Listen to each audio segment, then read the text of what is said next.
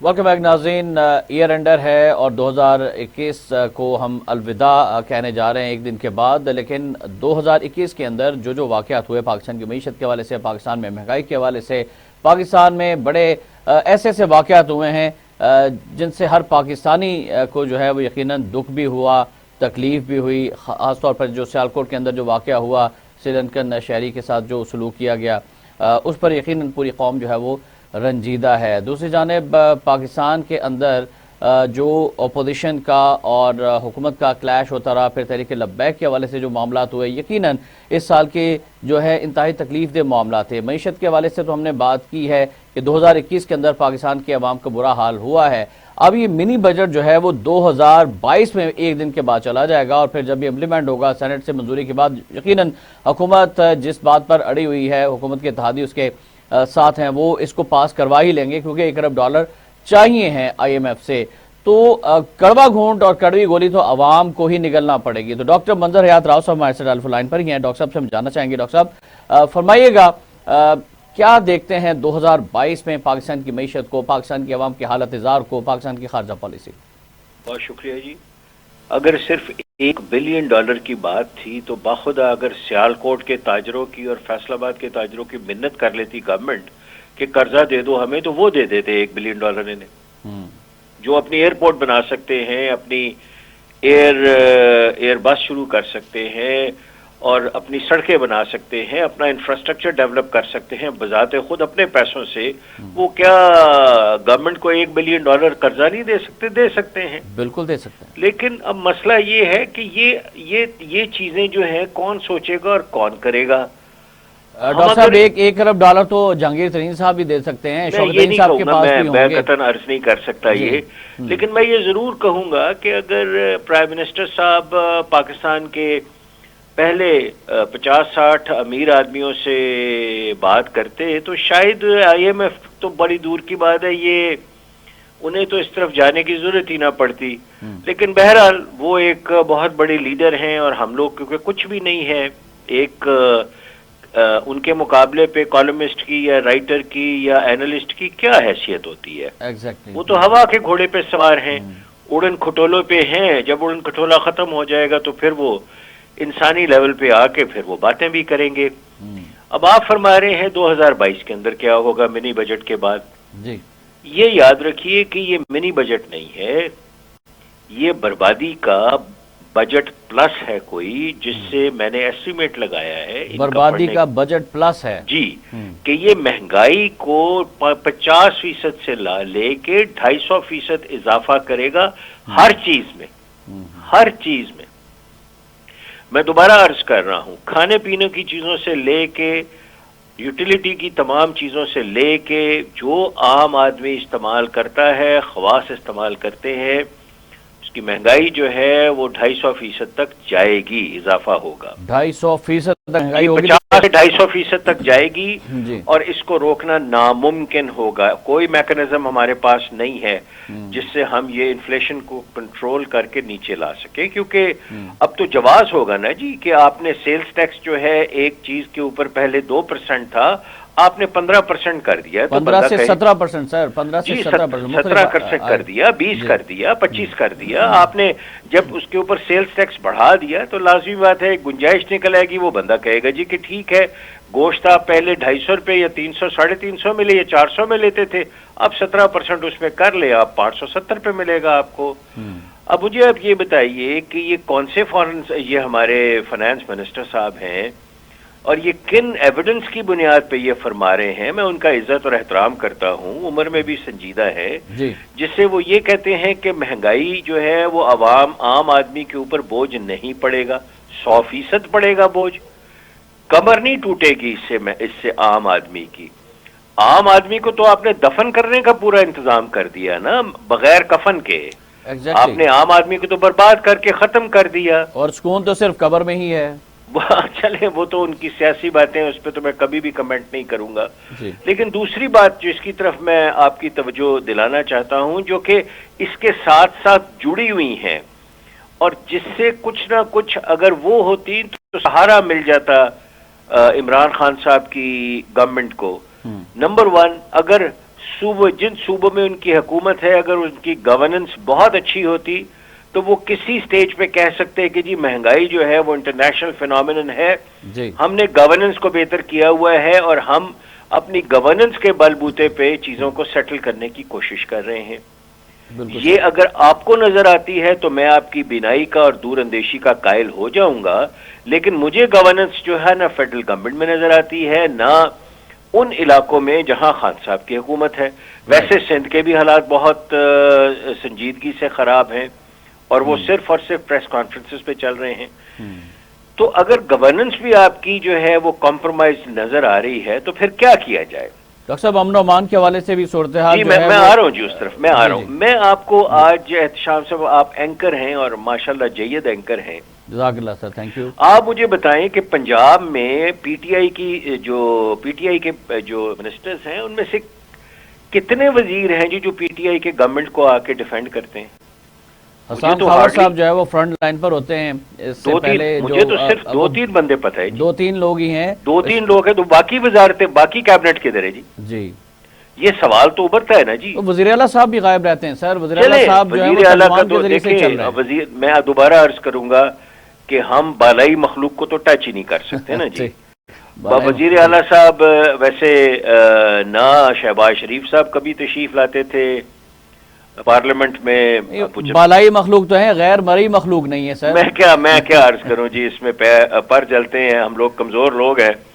لیکن میں یہ عرض کروں گا کہ بالآخر یہ کیبنٹ کدھر ہے جی جو پی ٹی آئی کی, جو میں پروونشل کیبنٹ کی بات کر رہا ہوں, جو کہ پی ٹی آئی کو ڈیفینڈ نہیں کرتی.